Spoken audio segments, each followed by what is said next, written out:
Chapter 5 Disclaimer. Bob walked into the office, a cup of coffee in his hand, and froze at what he saw.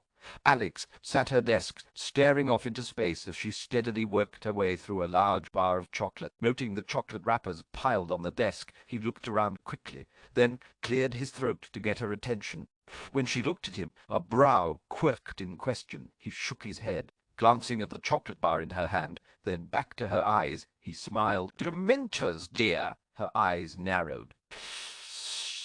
She corrected. He dropped his coffee cup, ignoring the sound as it shattered and the scalding coffee that splashed against his legs. "Oh, shit!" He looked at the readers. "We don't own Harry Potter! And for God's sake, don't piss her off for the next 5 days!" When she growled at him and stood up, he spun around and fled the office. With a sigh, Alex sat back down and smiled. That Pimmy's trick never got old.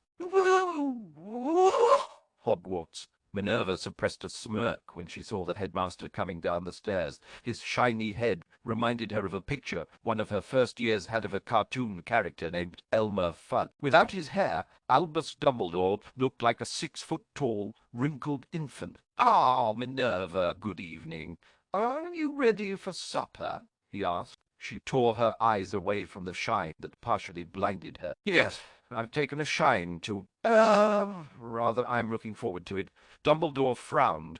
His staff had been making bald jokes lately, and it was getting on his nerves. He really didn't need to be reminded of his predicament. He was just thankful that Poppy had kept the healer-patient confidentiality, otherwise the staff would know he was completely bald everywhere. As it was, he still didn't like the fact that, in the middle of her examination, she'd excused herself, went into her office, and laughed for several minutes. She hadn't even bothered to use a silencing charm. He sighed and pushed open the door to the great hall. As he did, a scream echoed throughout the castle, and they both turned suddenly to look down the corridor. Something flat and dripping flew past them at high speed. It hit a window and shattered it on its flight away.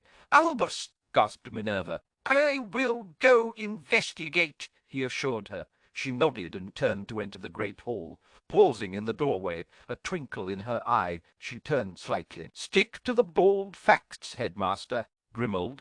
Hermione entered the library a few minutes later with a cup of tea and sat down at the table.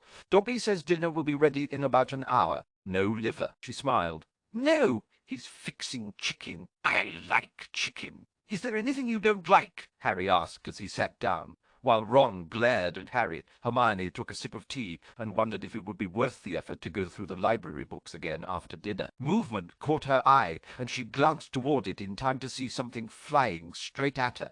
Dropping her cup, she ducked and drew her wand in time to hear something wet hit the wall behind her. The boys let out triumphant shouts, and she turned quickly to see a mass of bloody tissue sticking to the wall and gagged. "Oh, God!" Pettigrew's heart, she exclaimed, moving away quickly. "Nope!" Ron shouted. "We took your advice and gave up on internal organs." "What you're looking at, my dear Hermione, is Severus Snape's dark mark," Harry said proudly. "His mark, you summoned. But I don't think— Oh, I'm going to be sick." She gagged twice more, then bolted from the room. While Ron jumped around in celebration, Harry stared at the thing slowly sliding down the wall. "Are we sure that's what it is?" he asked. "What else could it be?" Ron asked happily. Shrugging, Harry placed several napkins left over from lunch on the table, then levitated the grotesque mass onto them. "It looks like skin, but I don't see the mark." Ron joined him and wrinkled his nose in disgust. "Tried turning it over." "Ah, right." Swallowing heavily, he flipped it over with a flick of his wand. There, in all its bigoted, hate-filled glory, was the mark. "Snape's going to be pissed," Ron mumbled. "So now what, creature?" Harry called. When Ron looked at him questioningly, he sighed. "I know it's gross, but we might need it later." "Nasty Master called for creature?"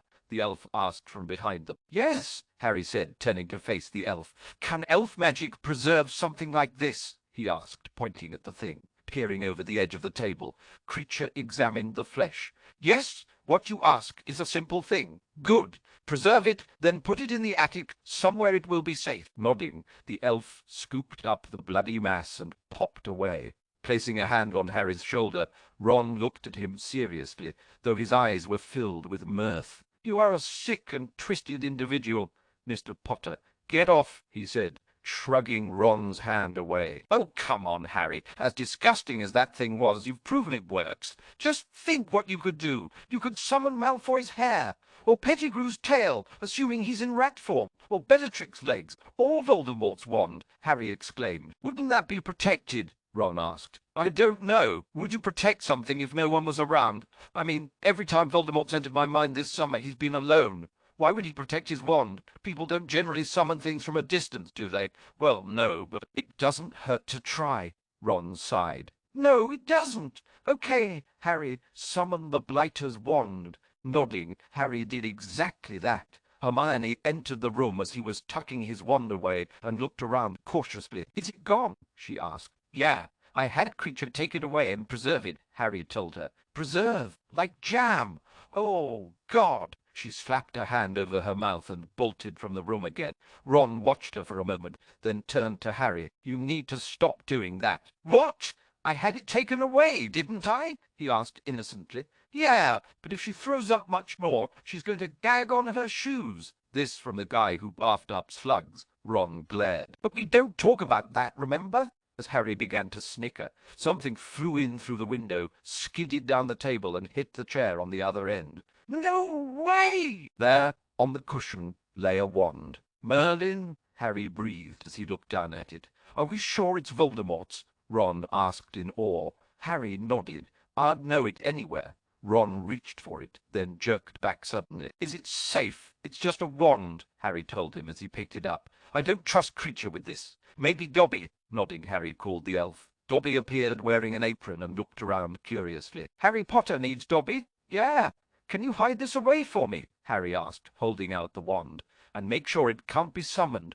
Dobby looked curiously at the wand for a moment, then jerked suddenly and began to tremble. Dobby always knew Harry Potter was a great wizard. He has summoned the great grumpy one's wand. Yeah, if by that you mean Voldemort, Harry said, a bit confused. So, can you do as I asked? Nodding vigorously, the elf took the wand from Harry, then looked up at him in awe. I will protect it. Thanks, Dobby. When the elf popped away, Harry looked at Ron. I think we might be skipping dinner tonight. Why is that? Because I have a rather disturbing idea.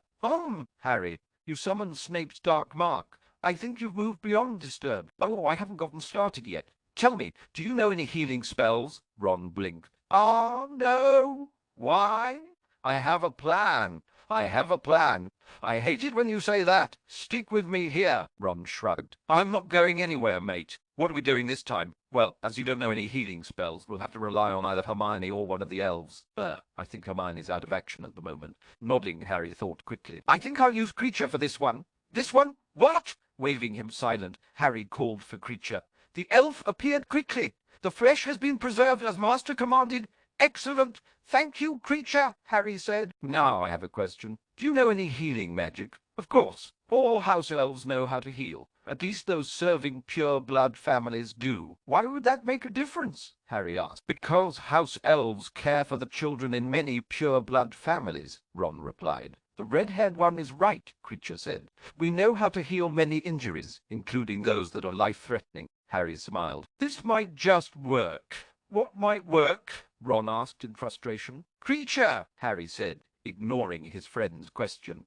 Do we have any blood-replenishing potion in the house? The bald, muggle-loving headmaster kept the house fully supplied, Creature confirmed. Go get all of them and bring them to the library as quickly as you can, Harry said. The elf popped away with a crack. Would you please tell me what this is all about? Ron growled. You're starting to annoy the hell out of me. Think about it, Ron. I've summoned Snape's dark mark. I've got Voldemort's wand. Yeah, but healing and blood-replenishing potions, you'd only need that if you were going to... Oh, shit! You're going to... Exactly. But you're supposed to. Yeah, I know. But I'm tired of doing what I'm supposed to. That's what started all of this, remember? Now I think it's time to have a little fun. Ron fell into a chair at the table and stared at his best friend for several long moments. The smile that finally twisted his lips was almost feral. This should be interesting. Creature popped back in and set a basket down on the floor. I got them all, Master. There's enough potion in the basket to replenish the blood of 4 people. We might not need all of it, but I'm sure we'll use plenty, Harry told him. Now listen carefully, creature. This is what I'll need you to do. Several minutes later, he looked at Ron, who took a deep breath and nodded. Go for it, Harry! Creature! I'm ready, Master, the elf told him, his eyes gleaming eagerly. And if I forget, know that Creature thanks you for allowing him to play. Nodding, Harry took a deep breath and raised his wand. He cast 5 summoning spells in rapid succession, but did not put his wand away. Ron had drawn his own and waited tensely. I hope this works. At least I think I do. Of course you do. This solves all our problems, Harry told him. Not quite, mate, Ron said seriously. Not if you actually want a life of your own. Sighing, Harry nodded. I know, but that can come later. How long do you think it will take? I don't know. Ah, Harry, maybe we should have warned Hermione. Why? She can't possibly have anything left to throw up. No, but I wouldn't put it past her to hex us to death when she finds out. And that's assuming she doesn't come back in the middle of this. I hadn't thought of that. Too late now. I suppose, he said casually, though his shoulders were starting to ache with tension. I'll remind you of that when we're searching for your balls, Ron said with a tense grin. They're coming, Creature said, his voice distant. What? How do you know? Harry asked, his eyes glued to the window. Creature can feel when magic approaches. He is tied to the walls around the house. They come! Prepare yourselves! His stance widened as if bracing for an impact, and he held his hands up, ready to strike. Ron jumped out of his chair and trained his wand on the window. I hope you know what we're doing, Harry! Me too. What the hell are you two doing now? Hermione exclaimed from the doorway. Ron spun around so suddenly that he nearly lost his balance. Oh, fuck me, Hermione. Not now. Turning back to the window, he raised his wand and glanced at Harry. We're screwed, he muttered. Later, Harry growled. Hermione shrieked and drew her wand. More body parts! You two are in so much shit when this is over. The wall! Harry blurted. Cushion the wall quickly, Hermione. With a violent swish of her wand, she did as she was asked, then turned to face the window again, just as something else flew in. Biting back another scream, she looked closely at the thing as it hit the wall and hissed in disgust. An arm! You summoned a bloody arm. It wasn't bloody until after the summoning, Ron told her. Stuff it, Ron. I swear when I'm done with the two of you, your wish had never been born. Arms. You're both insane. Not just arms, Harry told her. Something flew the window and hit the wall. Legs, too, Ron said. One more, then the main event arrives. What main event? Hermione exclaimed angrily. Later, Ron and Harry both growled. The second leg shot through the window and smacked gently into the wall across the room. This is it, Harry said. Growling, Hermione tensed herself and trained her wand on the wall, where the next thing through the window was sure to land. She still had no idea what was going on, but a cushioning charm for arms and legs seemed stupid and a bit disturbing to her. After all, Harry had preserved a mass of flesh. There was no telling what he was planning to do with a bunch of limbs. A distant shrieking could be heard through the window. Hermione's eyes widened and she felt the blood drain from her face. You didn't! Killing someone is one thing, but this, she gasped. You're both insane! No kidding, Harry shouted, stunning only. The shrieking had grown closer with each passing second, until it and its source shot through the window and hit the cushioned wall with a loud smack. It bounced off the wall and fell to the table as Harry's spell flew, hitting the thing in the chest. The shrieking stopped and Creature was moving. He climbed onto the table, and with quick, efficient, and incredibly vicious movements, he stopped the thing from bleeding by cauterizing the wounds with fire. The smell of burnt flesh filled the air, and, for the third time that night, Hermione gagged and fled the room. But she'd gotten a good enough look at the thing on the table to realize exactly what her best friends had done. It hadn't changed her mind, either. They were both insane. Harry picked up the basket of potions and took them to Creature. How do we do this if he's unconscious? Elves must be able to administer potions, no matter the circumstances, Creature told him as he uncorked several bottles and lined them up. Then, placing his hand over the throat of the person on the table, he picked up a bottle and looked at Harry. Normally, another elf would help Creature with this. You need to open his mouth. Nodding, Harry put his thumb on the man's chin and pulled it down. Tipping the bottle up, Creature monitored his patient carefully. The hand he had placed over his patient's throat glowed brightly as he manipulated the muscles, causing the man swallowed rapidly. Several bottles later, Creature removed his hand from his patient's throat and sat back. "He will live!" Ron and Harry glanced at Creature, then stared at each other. "It worked?" Ron asked. "It certainly looks that way," Harry said quietly. "But what do we do with him? I hadn't really thought that far ahead, to be honest." Creature put the empty bottles in the basket and climbed down off the table. "If the master would allow, Creature has an idea." "What is it?" Harry and Ron listened to the elf, occasionally interrupting him with bouts of laughter. When he was finished, both teens grinned. "An excellent idea, Creature. It solves several problems. Hiss!" a rival caused. Harry praised. The elf looked up at Harry, his eyes bright with respect. "Creature is proud to know he is owned by such a strong wizard." He bowed low, then looked up once more. "I will be back with the necessary item." With that, he disappeared.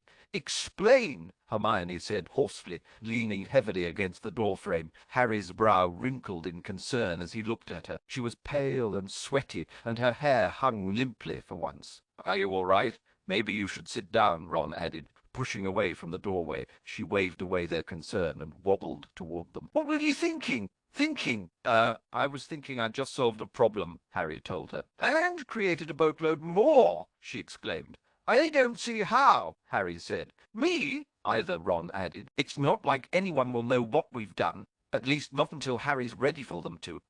She looked at them incredulously. "You don't think anyone going to notice that the Dark Lord is missing?" Ron and Harry looked at each other for a moment, then turned back to her and shrugged. "It's not like one of his minions is going to drop into the Dummel and file a missing persons report on him," Harry said, grinning. "Dobby appeared with a pop. 'Dinner is served,' he announced proudly. 'Oh, God, not again!'" Hermione gasped as she clutched at her stomach. "You can't possibly have anything left to throw up," Ron said with a roll of his eyes. She drew her wand so fast she startled both boys.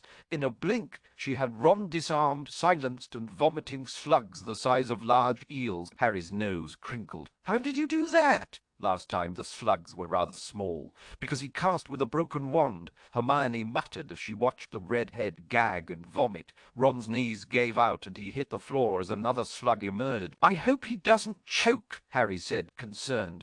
Dobby, who'd managed to take in the damage to the library, looked up at Harry. "Will you be wanting dinner tonight?" "We'll be along shortly," Harry told him. When the elf left, he glanced at Ron, then looked at Hermione. She was pale and a bit shaky, but she was watching Ron with a great deal of satisfaction. "You know, I think I'll talk to Dobby about serving eel tomorrow night," he told her. She clutched her stomach and grit her teeth. "Bastard!" she growled before running from the room. Dinner was a quiet affair. Hermione was no longer nauseous, thanks to a potion Dobby had brought her, but she still hadn't touched any food. She sat with them at the table, drinking tea occasionally and watching both boys. Harry had removed the spell Hermione had cast, and Ron was no longer vomiting slugs. The slugs hadn't killed Ron's appetite, and he was currently shoveling food into his mouth at his normal pace. Harry ate slowly, pausing now and then to look up at the ceiling thoughtfully. "I have a question," Hermione asked suddenly.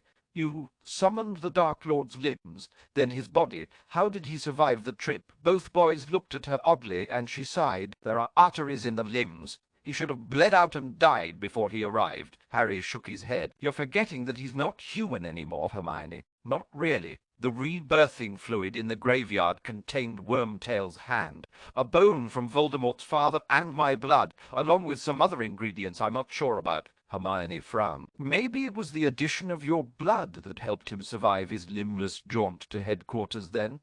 "What makes you think that?" Ron asked. "Harry survived the killing curse as a toddler. Having one's limbs ripped off has got to be a piece of cake in comparison," she said, shrugging. "My, aren't we blahs all of a sudden?" Harry muttered. "What?" "You have a better explanation?" she asked. He thought about that for a moment. Magic. Seeing her look, he cringed back.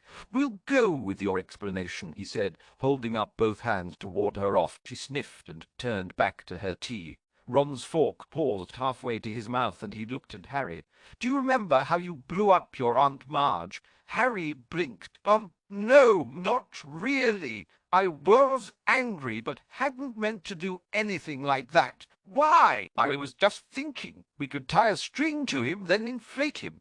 Imagine walking around Diagon Alley with your very own Voldemort balloon. Harry began to choke on his laughter, and he pushed his plate away. Brilliant, Ron! Hermione exclaimed. Would you be serious? Why? He asked, looking at her curiously. Harry's managed to solve the biggest problem he had. It's not like the Dark Lord can hurt him now. He doesn't have his wand. Even if he did, he has no way to hold it. Do you have any idea how many laws have been broken tonight? Hermione asked angrily. The Ministry is infested with Death Eaters. Do you honestly think they'll look kindly on us for what we've done? We could always summon them in the same manner, Ron joked. They could be company for Voldemort. Harry's laughter grew louder, and he leaned weakly against the table. Would you stop that? Hermione growled. This is serious. Sliding sideways, Harry fell out of his chair and hit the floor with a thud. Ron and Hermione both stood up and looked at him in concern. You okay? Ron asked. Harry looked up at them.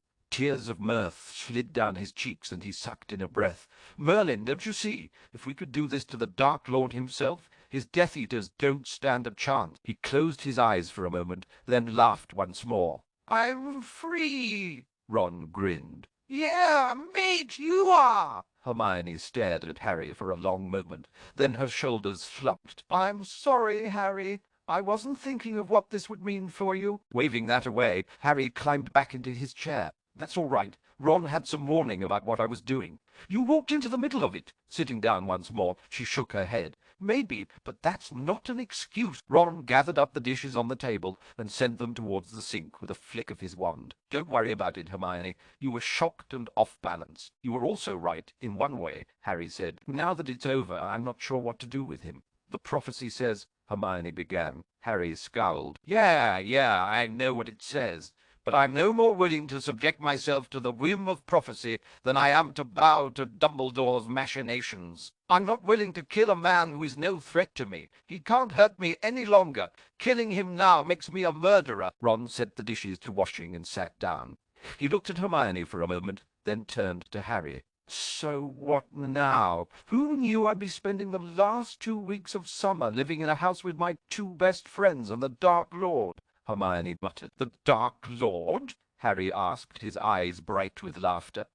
You mean the Dark Torso, don't you? Ron's jaw dropped, and he stared at Harry. The Dark Torso, he mumbled, testing it for himself. Blood brilliant. Hermione lay her head on the table, and her shoulders shook slightly. The Dark Torso, she choked. Merlin, he'd kill you for that. If he had arms, or legs, Ron added, then began to laugh. Or his wand, Harry said, watching them both and smiling. Creature popped into the kitchen and bowed to Harry. Master's guest is as comfortable as Creature can make him. Creature had to stuff pillows into the trunk to keep Master's guest upright, as he kept falling over on his face. He then grinned at the now hysterical teens and danced a small jig. Creature has never enjoyed himself this much before. Calming himself, Harry straightened and smiled down at the elf. I'm glad you're having fun. His care will be your responsibility now. No one outside this house is to know he's here. Not even Moody, he warned. Yes, Master. Creature will take care of everything. If Master has no objections, Creature will move his things into the attic now. I have no objections. Thanks, Creature. Master is welcome, Creature said, bowing. Once the elf left, the 3 teens looked at each other again.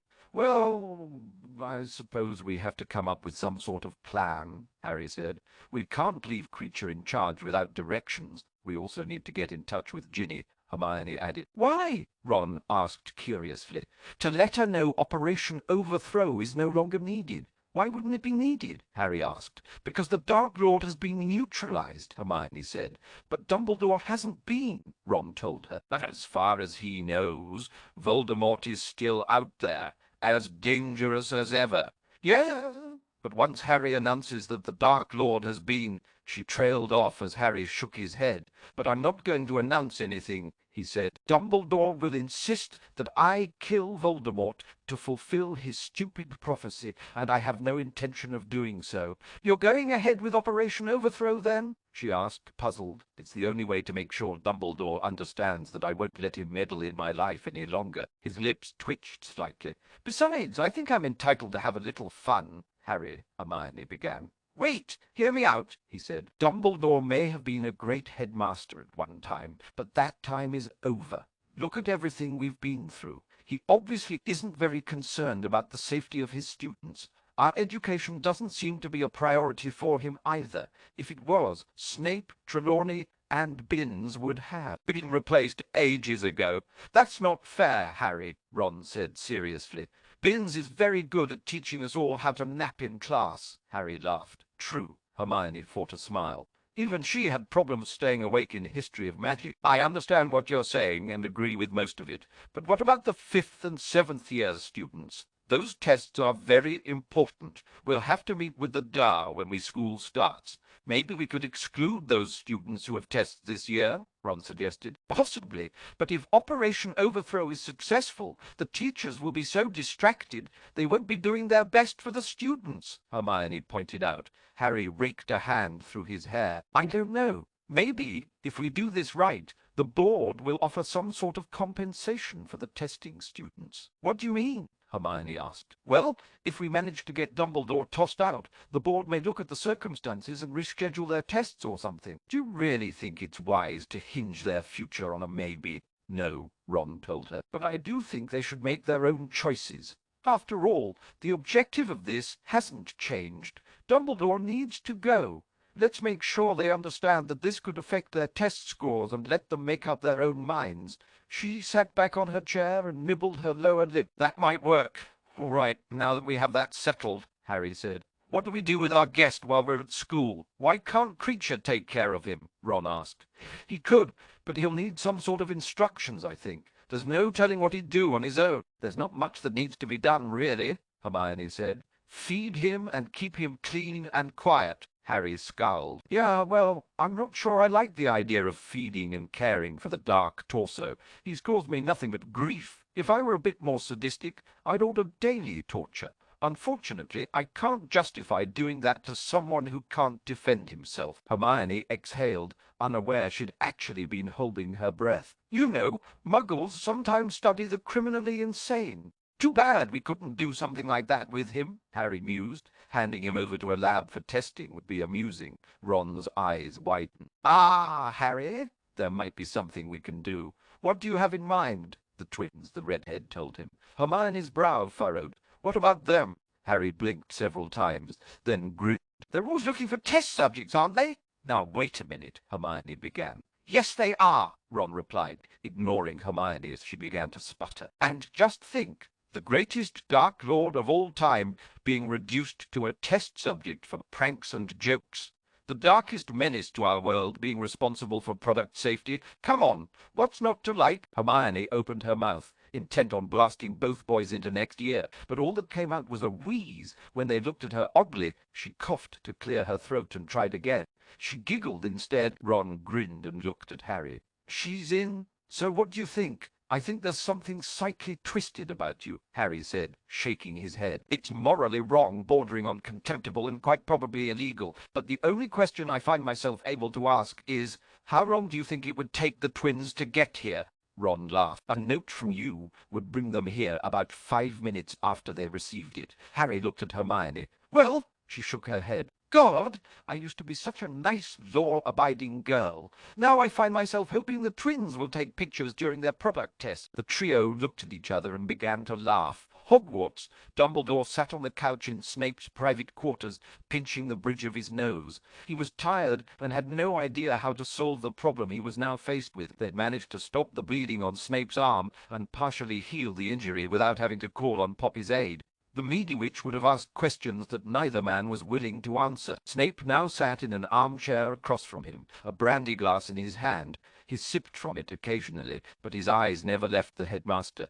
Dumbledore looked at his potions, Professor, and took a deep breath. You can feel nothing from Voldemort. Snape shook his head. Since the Dark Lord's rebirth, every Death Eater had been able to feel his presence through the mark. With it gone, Snape closed his eyes. Albus, the next time he summons me, he will think I am deliberately ignoring him. And it's not as though you could inform him that the mark was removed. Ending my life as a pile of goo at the Dark Lord's feet was not really in my plans, Snape agreed. What am I to do now? How did this happen? I do not know how it happened, Severus, but one thing is clear. Dumbledore's eyes bore into Snape's. From this moment on, you are not to leave the Hogwarts grounds. Grimmauld. After breakfast the next morning, Harry sent Hedwig off with a note to the twins, then called for Critcher. When the elf appeared, he asked about their guest. I had to leave the silencing charm on him. The elf explained. He wouldn't stop screaming. He finally fell asleep a few hours ago. Excellent. The Weasley twins will be here this morning. I want you to modify the ward so they can come in. Critcher scowled. Yes, but you're like them. Critcher doubts that. You're allowed to have doubts. What you're not allowed, Harry said firmly, is to harm them or be rude to them. The only person you're allowed to be rude to is the guy in the trunk upstairs. Do you understand? Critcher grumbled a bit, but finally acknowledged the command. Once he had modified the ward, he asked to be excused. Ron entered the kitchen as Critcher popped away. How was his night with the dark torso? He asked. Quiet, thanks to a silencing charm, Harry said. He finished his juice, then pushed his glass away. Even though I know he can't hurt us, I found myself having trouble sleeping last night, Ron told him as he sat down. He leaned back when Dobby slid a plate in front of him. I now understand what Hermione meant. Spending the rest of the summer in the same house as the Dark Lord is a little creepy. Harry remained silent as Ron filled his plate. There wasn't much he could say, really. Did you send a note to the twins? The redhead asked. Yeah, and had Critcher modify the wards. They should be here soon. Who should? Hermione asked as she entered the kitchen. The twins? Ron told her, his mouth full of food. She wrinkled her nose. Chew first, please, she said as she filled her cup with tea. Dobby placed a plate of toast in front of her, and she smiled her thanks. You know, you might want to think about changing the wards again, Harry. Why? He asked. Moody still has access. Don't get me wrong. I trust him, but he'd be able to see your guest. Harry rubbed his ear. True. What difference does it make? He'd be able to stand outside and see in, Ron told them. Crap! I hadn't thought of that, Harry said. Hermione frowned. Me either, Critcher, Harry called. The elf popped in a moment later, scowling. The master called. Yes, we have a bit of a problem. I don't want Moody knowing about old Limbless upstairs. I know you can change the wards so he can't get in, and I want you to do that. But that won't keep him from seeing into the house if he's outside. I don't know enough about how his eye functions to fix that problem.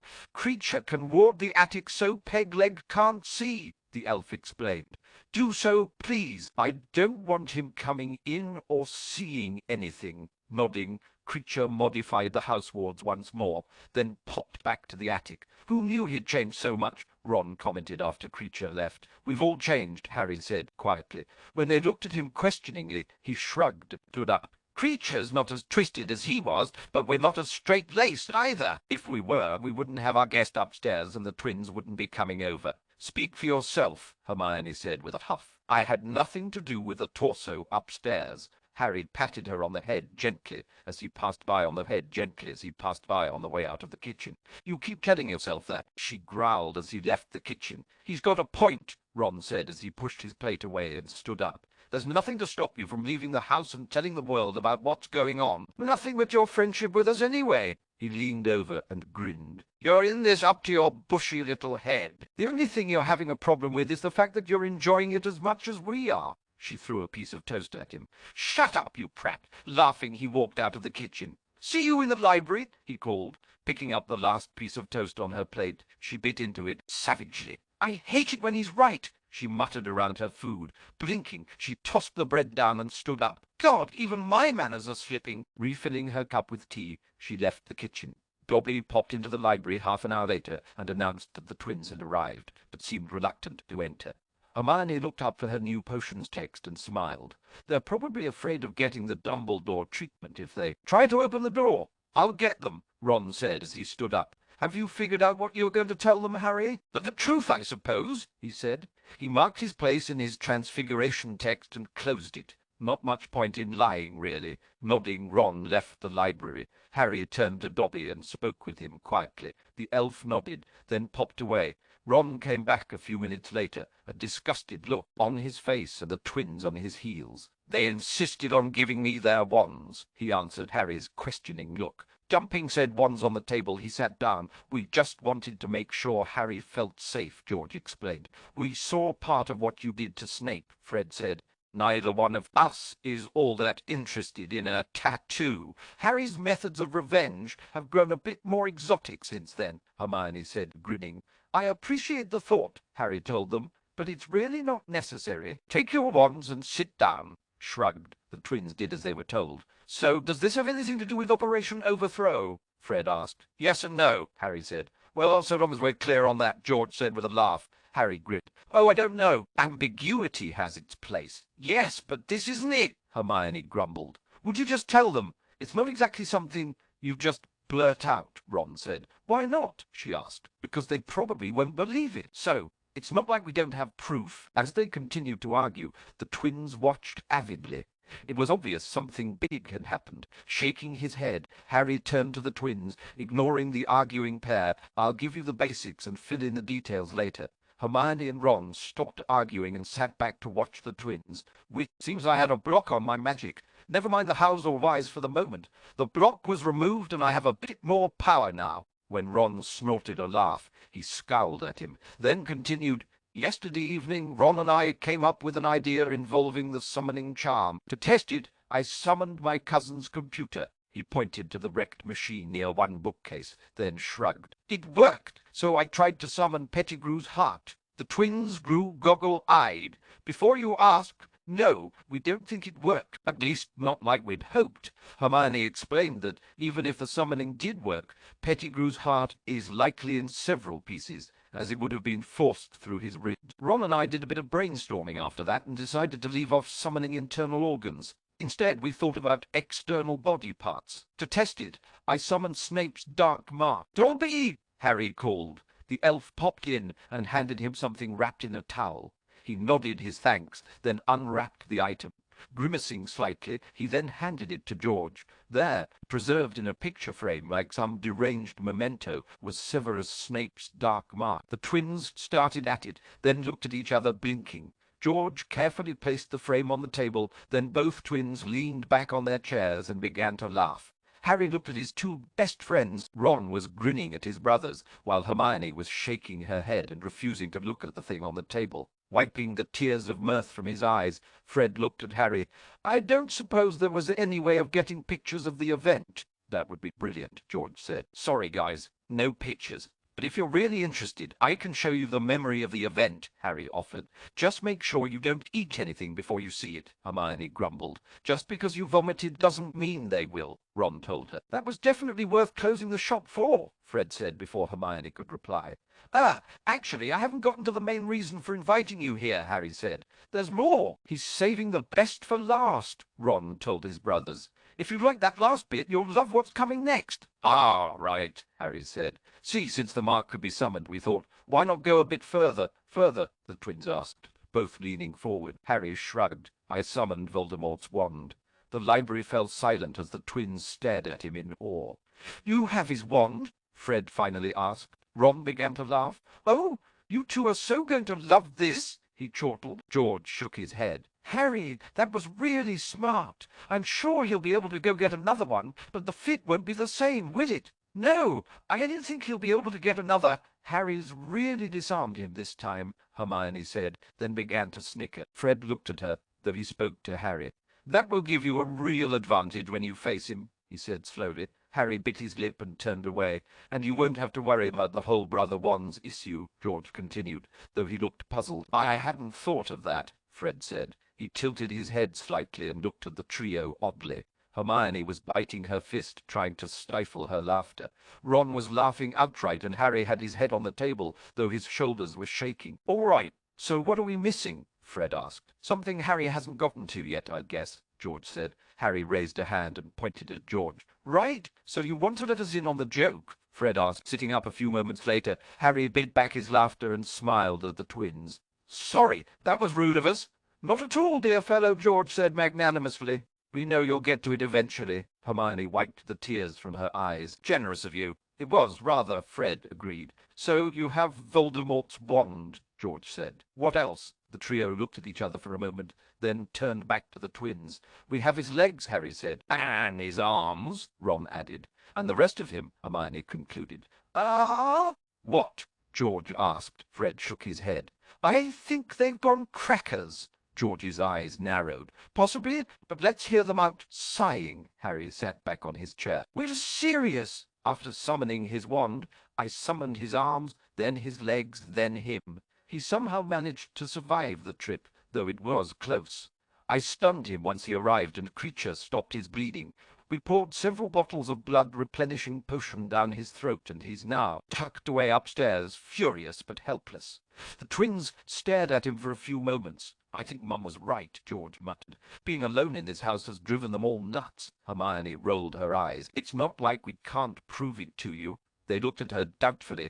Harry pushed away from the table and stood up. Come on, then. He's in the attic. As he walked out of the room, Ron followed him. The twins frowned at each other, then stood up. You're not coming? Fred asked Hermione. I've seen him, she said. Opening her potions text, she shook her head. Trust me, once was enough. Shrugging, he trotted out to catch up with his brothers and Harry. Sometime later, a very embarrassed-looking Harry entered the library with the Weasley brothers in tow. Hermione lowered her book and raised an eyebrow when they entered. Ron was grinning unabashedly, while the twins looked at Harry with awe. You did it, Fred said quietly. You actually did it. You captured the Dark Lord. The Dark Torso, Hermione corrected as Harry slid into the chair next to her. When the twins swung their gazes to her, she shrugged. Harry thought the name change appropriate, considering the man no longer has his limbs. Brilliant, George breathed. Harry, do you realize what you've done? Fred asked, his eyes wide. You've single-handedly ended the war. You've captured the worst Dark Lord ever known, without bloodshed. Not true, Ron said. There was a lot of blood. It was all Voldemort's, and it's a miracle he survived. But there was bloodshed. George waved that away. That doesn't count. The asshole deserved to bleed, and so much more. Honestly, I don't think Harry understands the magnitude of what he's done. He turned to stare at Harry once more. You showed us all in the day that you were a great leader. His gaze turned a bit fatuous. But this proves that you're a god. They'll erect statues of him in Diagon Alley and at the Ministry, Fred said quietly, his eyes on Harry. They'll hold parades and parties in his name. He'll be more famous than Merlin. The twins looked at each other for a moment, while Harry squirmed uncomfortably in his chair. And when the world finds out that he's been a silent partner in Weasley's wizarding wheezes since the beginning, business will boom, George exclaimed. Including him as a partner was the smartest thing we ever did. The most famous wizard of all time endorsing our business. We're brilliant, Fred added. With a laugh, the twins began dancing a jig around the room. Ron watched his brothers for a moment, then shook his head. I think they've been testing too many of their own products. Mama Hermione hummed, watching the brothers cavort around the library. So, did you tell them the rest of the plan? Not yet, Harry said, scowling. They kept going on about how great I am. It made me so uncomfortable that I didn't get around to it. They wouldn't even listen when I told them that Ron helped me come up with the idea, or that you taught me the spell that made it possible. Hermione blinked. Don't pull me into this. I had nothing to do with it. Harry snorted. You keep telling yourself that. She looked between her two best friends, then shook her head. There are days that I truly wish the troll had won.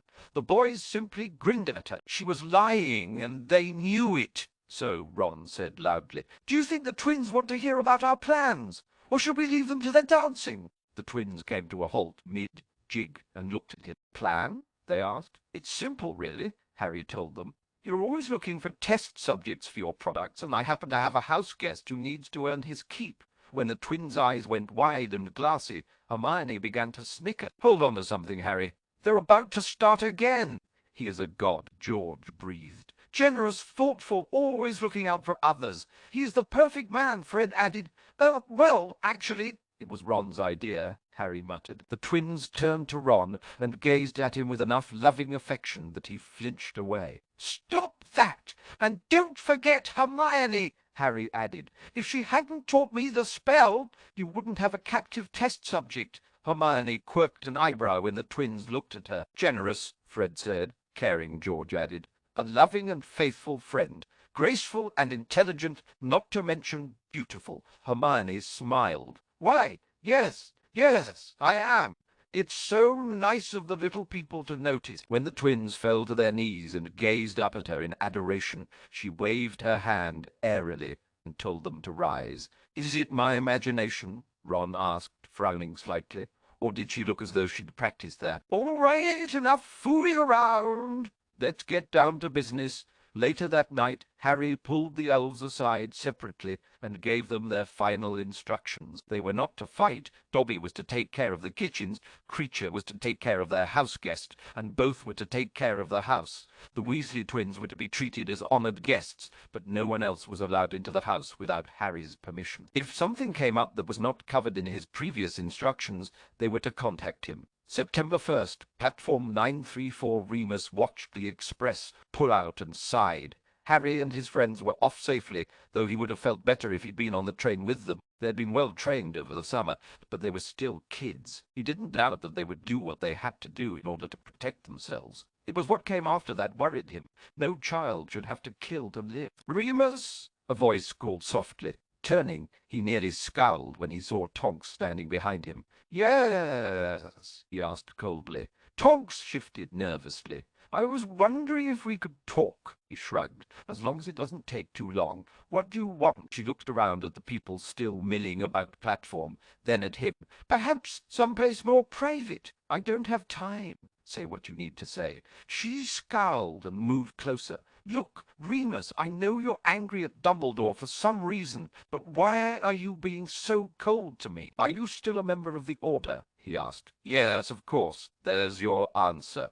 "What's that supposed to mean?" she asked, confused. "It means that because I followed Dumbledore, never questioning his actions or orders, I nearly helped him kill the person most important to me." "What are you talking about?" "Harry has been abused by his relatives since Dumbledore dumped him on their doorstep, Tonks. He has suffered at their hands with Dumbledore's full knowledge. He needed Harry to be timid and easily influenced. He needed someone gullible enough to walk willingly to his own slaughter." Realizing his was raising his voice, he growled and raked a hand through his hair. "Look, there's no point in this. You're so enthralled by Dumbledore that you're unable to see past the image the public has built around him. All you need to understand is that Harry comes before anything else in my life. And anyone who follows Dumbledore is a threat to Harry. Consider this your only warning, Tonks. Whatever orders Dumbledore gives you, if they concern Harry in any way, you'll face me." He turned away from her and took a few steps, then paused. Looking over his shoulder, he met her eyes. "And if that happens, you won't like the results." As he walked away, Tonks hugged herself tightly and shivered. "Hogwarts Express. She's afraid," Ron said quietly once Hermione had left to use the bathroom. "She's trying to hide it, but it's plain to see. I can't say I blame her," Harry replied as he walked at the door for privacy. "As bad as the Ministry is, even I didn't think they'd release all the Death Eaters they captured in the Dome. And while I don't think Dolohov would actually come after her, the possibility is there." Ron looked out the window. The disgust he felt plain on his face. "I tried to ask Dad about it at the station, but all he wanted to do was lecture me about how much I'd worried Mum over the summer. She looked torn between wanting to squeeze the stuffing out of you or locking you up someplace safe," Harry said. "She still hasn't made up her mind. The twins were able to pull her off of me just in time, or I would have missed the train." Turning to face his best friend, he scowled. "And don't think I didn't notice you bolting for the train the moment you saw her, either. You could have stayed around to help. Now, what kind of student would I be if I'd done that?" Harry asked, his eyes dancing. "Moody taught us that it's better to retreat from a losing battle than to stick it out and die." "Asshole," Ron muttered. "Isn't there a prefect meeting?" Harry asked, changing the subject. "Yeah, later. Not that it matters." "What do you mean?" Ron shook his head. "Come on, Harry. Once Operation Overthrow goes into full swing, do you honestly think Hermione and I will get to keep our badges?" Harry's expression became unreadable. "I hadn't thought of that." "Don't be. Hermione and I talked about it over the summer. You're more important than any badge. You should know that by now." He looked away, his face tight. "Maybe, but you've both given up a lot for me. Not just for you, and you would have done the same," Ron said impatiently. "Let's not start with the brooding, please. Now, back to Dolohov. Is there anything we can do to help Hermione? I don't know, but it does prove Moody was right. Capturing Death Eaters only means you have to face them again." "Well, we took care of the biggest problem. Isn't there something we could do about his toadies? Something just as vicious, only without the long-term care involved?" Harry shrugged. "Like what? I don't know. Summon Dolohov to us, and we'll use him as a target dummy for the day," Harry said. But keeping that a secret might be a little difficult. Besides, I think we want a more permanent solution. And not just for Dolokhov either. Tom isn't a problem any longer, but his minions might still be. Moody must have rubbed off on me more than I realized, Ron muttered. Interestingly enough, I find that I no longer have a problem with the idea of killing Death Eaters. I can't argue with you there. I'm not sure I like the idea, but I figure introspection and soul-searching can come later. Right now, I think we need to come up with a few ideas to fix the Ministry's mistake, right? Harry remained silent for a few moments, letting the rocking of the train soothe him a bit. Ron, he finally asked quietly, how do you feel about being a bit late to school this year? Ron's eyes narrowed. What do you have in mind? An accident, Harry said. A tragic, unexplained accident. Standing, Harry opened the compartment door and stepped out, Ron following behind him. Hermione entered the compartment a few minutes later and frowned at finding the boys gone. Shrugging, she pulled out a book, figuring they'd went to hunt down the food cart. When the door slid open, she looked up and smiled at Ginny, Neville, and Luna. I'm surprised. I thought the three of you would join us as soon as you got on board. We thought we'd give you some privacy, Ginny told her as she flopped down next to her, then put a privacy charm on the door. And we wanted to speak to some of the others, Neville added. A few wanted to rush in here and talk to Harry about Operation Overthrow. How was your summer, Hermione? Luna asked, sitting down across from her. Productive, Hermione answered honestly. And yours? Very interesting, Luna said as she gazed calmly out the window. I've never overthrown a school before, and I find myself rather excited by the whole idea. Ginny grinned. Yeah, me too. And the fact that we have an honest reason for wanting to do so just makes it that much better. Neville snickered and sat down next to Luna. Ginny, Hermione said reprovingly. Don't start, Hermione, Ginny interrupted. Don't think for one moment that I don't know that this was your idea. Hermione squawked. Oh, I'm sure Harry had no plans on cooperation with Dumbledore, but to get the day involved, no, that had to be your idea, the redhead told her. Harry's too private. He wouldn't have even thought of it, Luna added. And it was a good idea, Neville chimed in. When the Golden Trio has a good idea, that generally means you came up with it and browbeat the other two into following through with it. Hermione opened her mouth to protest when the train suddenly braked hard, sending her and Ginny flying at Neville and Luna. Neville managed to catch Ginny and hold on to her, but Hermione slammed into Luna with some force, and both girls grunted at the impact. What on earth? Hermione muttered as the train slid to a stop. I've no idea, Ginny said, climbing out of Neville's arms. Nice catch, though, Neville. Thanks. No problem, he told her. Is everyone all right? Bruised, I think, Luna mumbled a bit groggily. Hermione's elbow had struck her temple, and she felt a bit woozy. Hermione looked at her worriedly. Did I hurt you? Not purposely. No, the blonde said as she held her head. Nev, Hermione said as she climbed to her feet. Keep an eye on her, would you? I want to find out what's going on. As Neville moved to examine Luna, Hermione slid the compartment door open and looked around at the sea of faces doing the same thing she was. The babble of excited voices and a few cries of pain were heard up and down the train car. Adjusting her prefect badge, she stepped out of the compartment. Everyone get back into your compartments. If someone is hurt, find a prefect or send someone to the front of the train to report it. Glaring around, she then nodded as the other students began to comply. Making her way to the front of the train, she ran into Harry. Where have you been? Are you all right? What's going on? Yes, I'm fine. There's been an accident. All prefects are to report to the front of the train. Ron's already there. I guess they've called in auras. I'm sure you'll know more than most students in a few minutes. I've been ordered back to the compartment. Ordered, she asked. By whom? Malfoy, Harry spat. Why they made him a prefect, I'll never know, but it gave the little ferret great pleasure to order me about. Asshole! Neville, Ginny, and Luna are in the compartment. I think Luna might be hurt. If she is, make sure to send someone to the front of the train when the auras get here, she told him. I'll see you when I can. When she entered the prefect compartment, she glanced around at the babbling group and spotted Ron. Moving toward him, she paused long enough to report Luna's possible injury to Cho Chang, who'd been named head girl. What happened? She asked Ron when she reached him. The train hit something, he said, shrugging. Did you see Harry? Yes. He said Malfoy had ordered him to go back to the compartment. Ron scowled. I'm sure he loved being able to do that. Probably. Looking around, she frowned slightly. Any idea how long we have to wait? It should be. The sound of many people apparating cut him off. Maybe now we'll find out what's going on, Hermione said impatiently. We're going to be late as it is. I doubt they'll hold us here long, Ron said placidly. They'll want to get us all to the school as quickly as possible. Hermione looked at him closely for a few moments. All right, Ronald. What's going on? What do you mean? I mean, you're acting suspiciously uninterested in what's happening. Normally, you'd be demanding answers. To anyone who doesn't know you better, you look as though you couldn't care less. Oh, I care.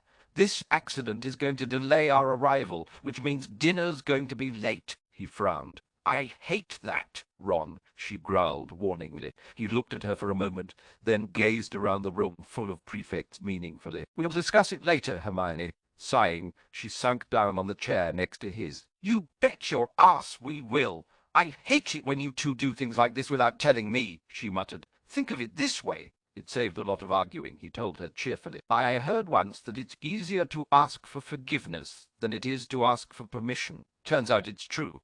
Almost 2 hours later, the Hogwarts Express was rocketing through the evening gloom. Being behind schedule, the engineer had poured the proverbial magical coals to the engine, trying to make up time. The Aurors had tried to keep the students ignorant of what had actually happened, but that was impossible. Every compartment in each car was full of students, all trying to puzzle out why a known but exonerated Death Eater would throw himself in front of a moving train. As suicides went, it was spectacular, and many Muggle-born and half-bloods speculated that he wished to go out with a real splash. The purebloods were not amused. When Hermione and Ron had finally returned to their compartment, Harry had glanced at Ron for a moment and then shared a rather wicked, if grim, smile. That was all the confirmation Hermione needed. She had, after all, already witnessed their rather unique, if disgusting, use of the summoning charm. Putting it together wasn't that difficult, and she found herself unwilling to berate them for summoning Dolohov to the Express. If they miscalculated and actually summoned him to the tracks in front of the moving train, who was she to complain? The man had tried to kill her, after all. She blinked at the directions her thoughts were taking, and seriously began to wonder where the law-abiding girl she'd once been had disappeared to. She, like the others in the compartment, looked up when the door slid open. No trip on the train is complete without a visit from the ferret, Ron quipped as he looked at Draco Malfoy and his two goons. I didn't think they allowed ferrets, Ginny said. Toads, owls, or cats. I believe, but not ferrets. Shut it, Weasel, Draco snarled. A ferret is a member of the weasel family, Luna told him seriously. You should be nicer to your relatives. When everyone stared at her, she blinked owlishly.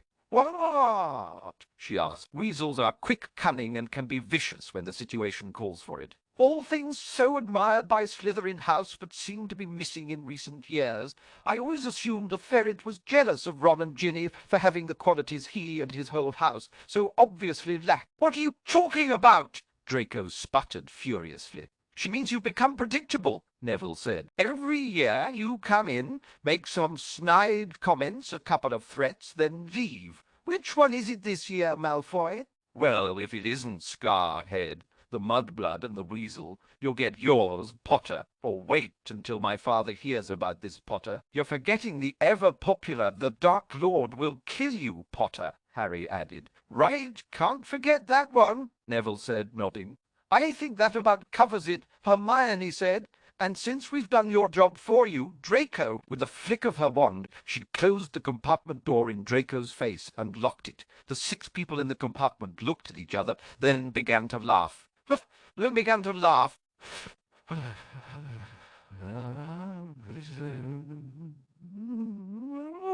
Bob's note I had something, but after giving it to Dazza, 20s of penicillin took care of it for me.